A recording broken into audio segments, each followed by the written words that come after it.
Olá, sejam bem-vindos a mais uma videoaula do Instituto Monitor, professor Rodrigo de Maio, hoje com a disciplina Direito do Trabalho. Nessa disciplina vamos verificar alguns requisitos de validade para a caracterização do vínculo empregatício, vamos verificar as fontes de pesquisa, as fontes diretas, fontes indiretas, bem como jornada de trabalho, férias, salário, remuneração, dispensa imotivada, dispensa por justa causa, direitos e algumas obrigações, alguns conceitos entre empregado e empregador. Dando início aqui na introdução, nessa disciplina você terá um breve conhecimento dos direitos e deveres do trabalhador e aprenderá ainda que existem categorias que são regidas por lei especial, as quais não se aplica a CLT, a consolidação das leis trabalhistas. O direito do trabalho é um ramo do direito público que trata das relações trabalhistas entre empregado e empregador, bem como das relações jurídicas advindas dos contratos de trabalhos doméstico, avulso, eventual, de empreitada, dentre outros.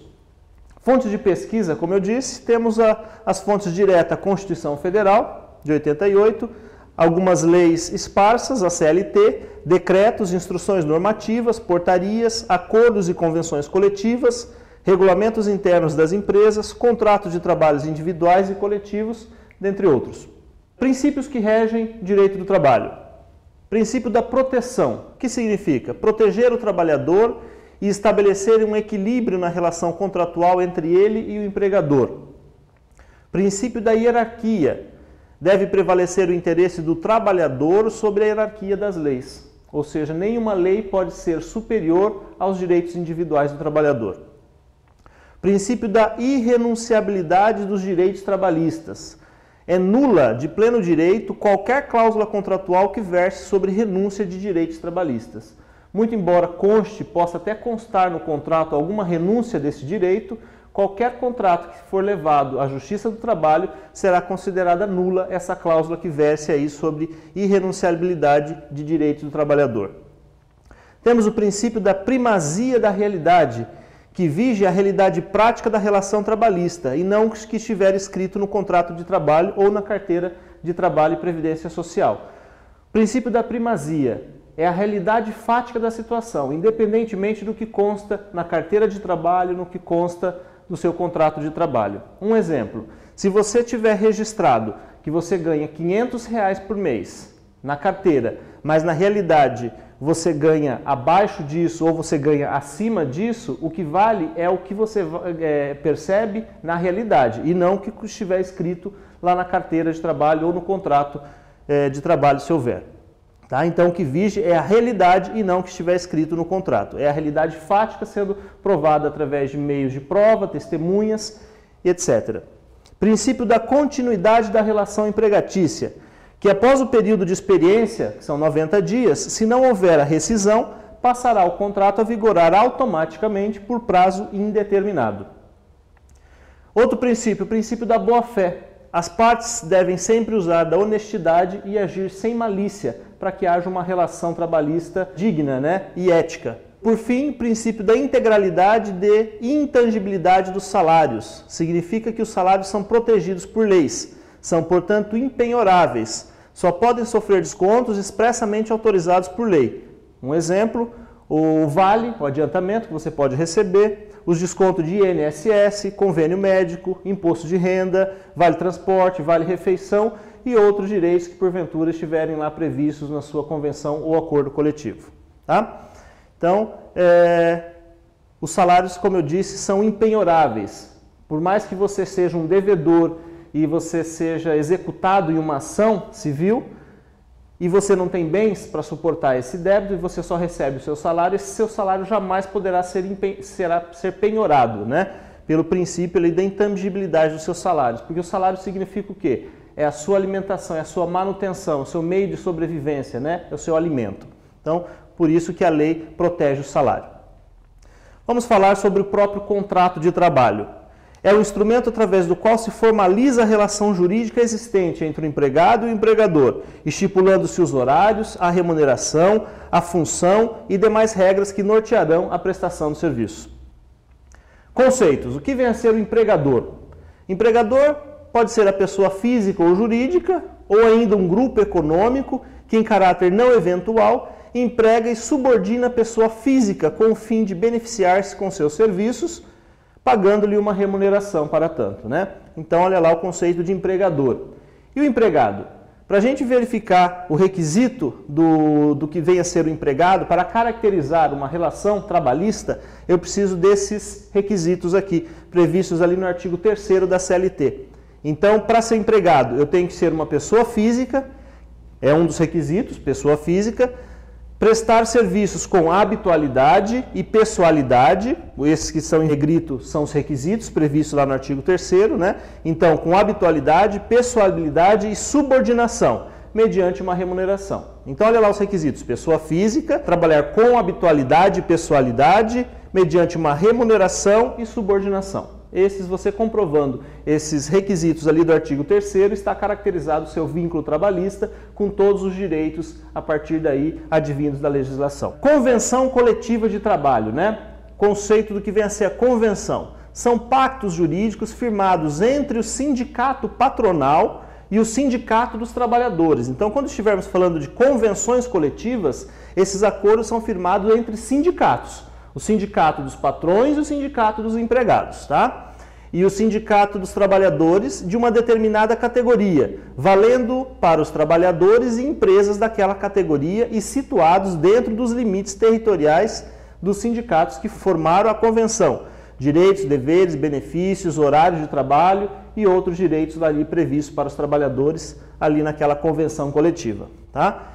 Temos também o acordo coletivo de trabalho. Acordo coletivo são conjuntos de normas formados por um acordo de vontade do sindicato de uma determinada categoria profissional e uma ou mais empresas, valendo como lei entre os trabalhadores dessa categoria e as empresas participantes do acordo, direitos, deveres, remuneração, insalubridade, periculosidade, benefícios, horas extras, enfim, todos os outros benefícios que possam vir ali para o trabalhador. Então, a diferença, convenção coletiva, nós estamos falando de dois sindicatos, um acordo dos dois sindicatos, entre eles o sindicato dos trabalhadores e o sindicato patronal. Já o acordo coletivo, nós estamos falando de um sindicato de uma determinada categoria, diretamente com uma empresa ou mais empresas, também para beneficiar aquela categoria objeto ali do acordo.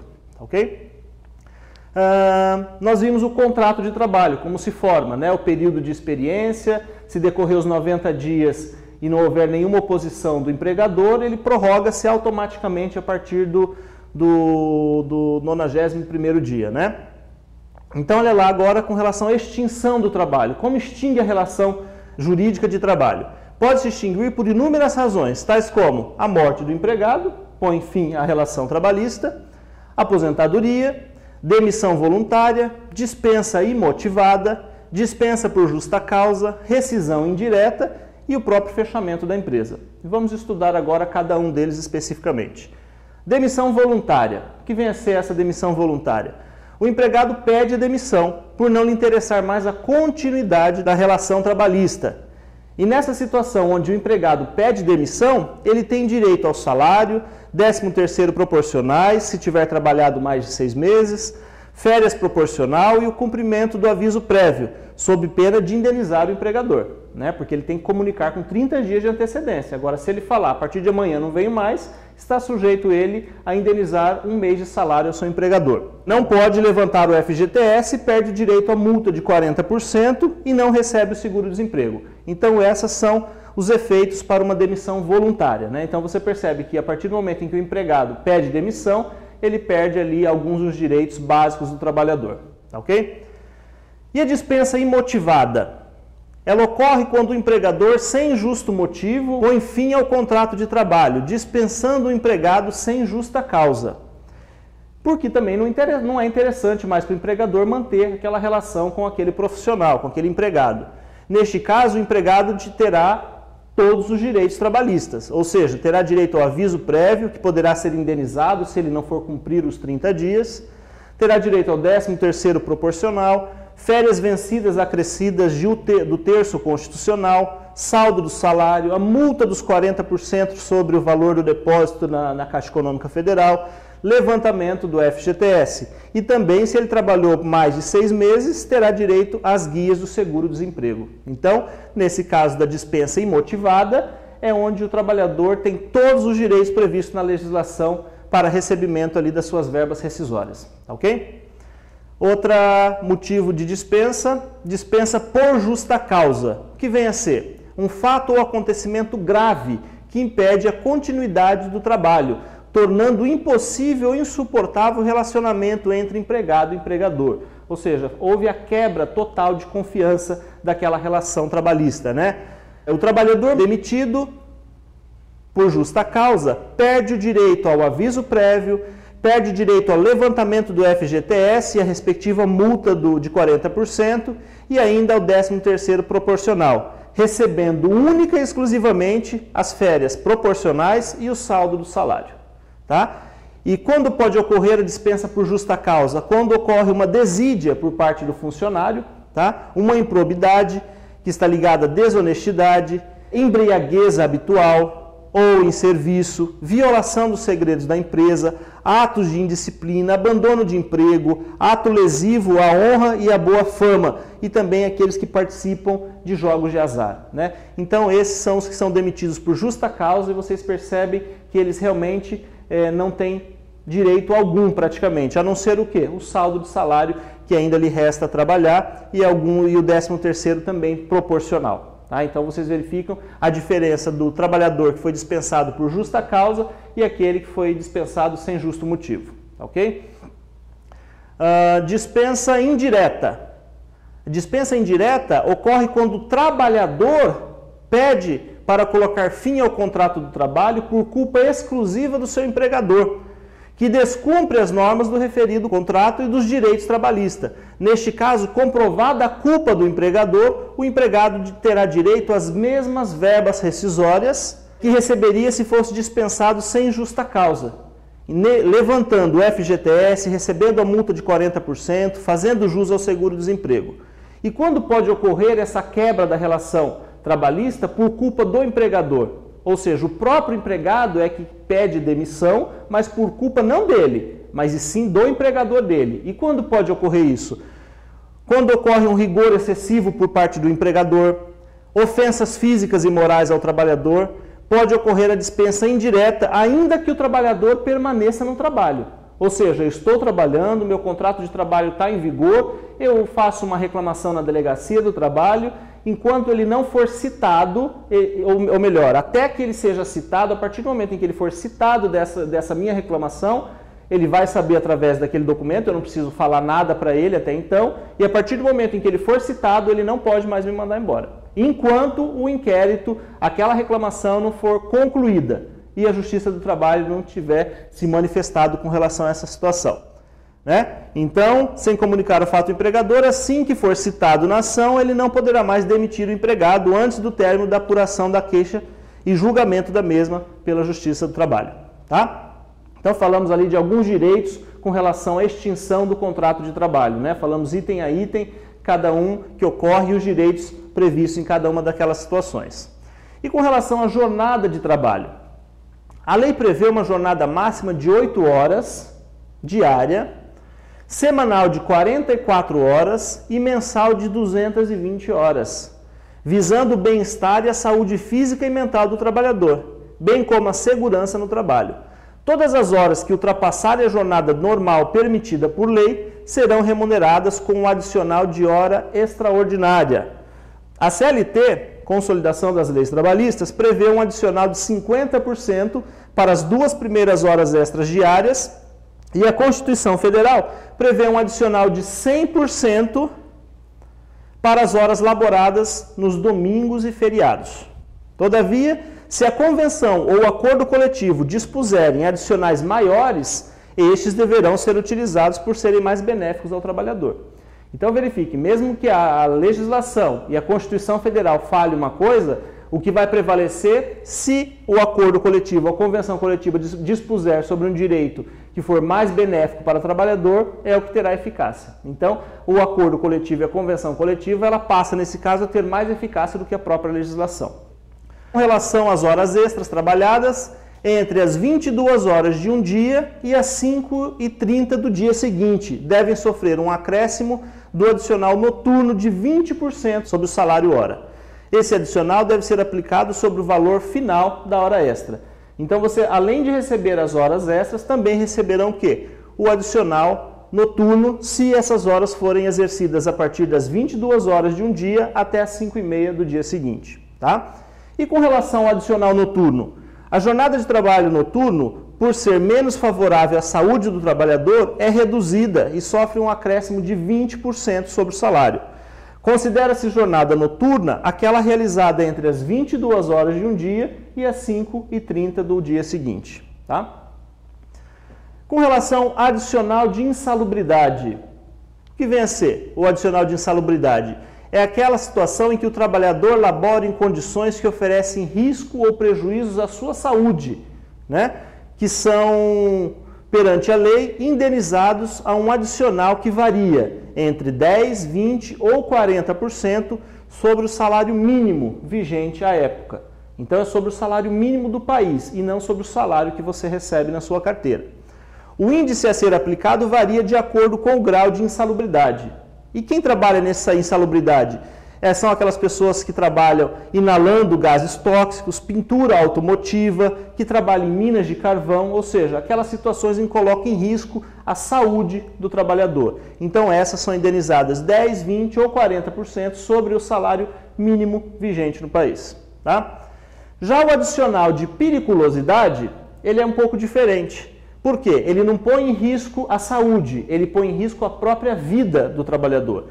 Então, é devido a todo trabalhador que exercer atividade que expõe algum risco à sua integridade física ou à sua vida, tais como o trabalho com agentes explosivos ou inflamáveis, ou em funções que exponham o empregado a descargas elétricas, previstas lá no artigo 193 da CLT. O adicional é calculado sobre o salário base do empregado e é fixado em 30%. Veja bem, agora os 30% é sobre o salário que ele recebe na carteira e não sobre o salário mínimo vigente no país. Então, se ele recebe lá R$2.000, terá um acréscimo de 30% sobre esses R$2.000 e não sobre o salário mínimo vigente no país. Todavia, de acordo com o artigo 1º da Lei 7.369 de 85, por ser mais benéfico ao empregado, quando se tratar de eletriciários, o adicional de 30% incidirá sobre o salário total efetivamente devido no mês. Ou seja, não somente sobre o salário base. Ele vai receber lá, se ele recebe o salário, mais algum adicional, mais algum prêmio de repente, algum salário variável, vai ser sobre o total do salário dele e não somente sobre o valor base que ele recebe.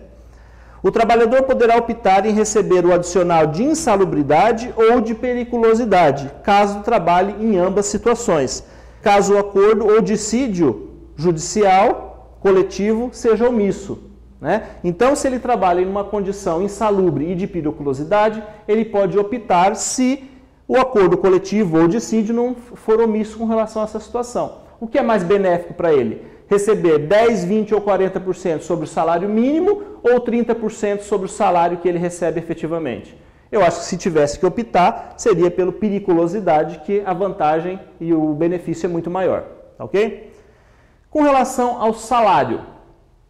Salário é a contraprestação devida ao empregado pela prestação de serviços em decorrência do contrato de trabalho. E por que ele é diferente da remuneração? O salário é a contraprestação devida, ou seja, para você trabalhar para mim, eu vou te pagar 2 salários, ou eu vou te pagar R$5.000. Esse é o salário previsto, o acordo que foi feito. Então está previsto lá no meu contrato, está previsto na minha carteira de trabalho, que o meu salário será esse. Já a remuneração, ela compõe o quê? Compõe a soma do salário contratualmente estipulado, mensal, por hora ou por tarefa, com outras vantagens percebidas na vigência do contrato de trabalho, como hora extra, adicional noturno, adicional de periculosidade, insalubridade, comissões, porcentagens, gratificações diárias para viagens, entre outras. Então essas são o quê? A remuneração. Então o salário é aquele valor X que você recebe mensalmente e a remuneração é a soma de todos os benefícios que você recebe, tá? Então tá aí a diferença entre salário e remuneração, tá ok? E férias? Vamos falar um pouquinho sobre férias do trabalhador. Todo trabalhador tem direito ao descanso por determinado período, após completar o período aquisitivo de 1 ano de labor. Tem direito a 30 dias também terá direito ao terço constitucional, né?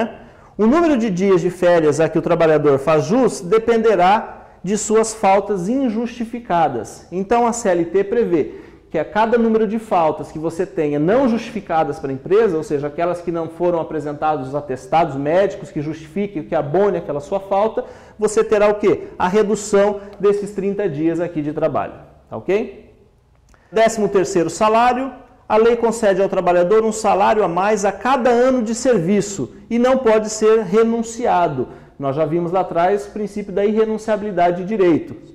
Então, o 13º salário também jamais poderá ser renunciado em qualquer contrato de trabalho.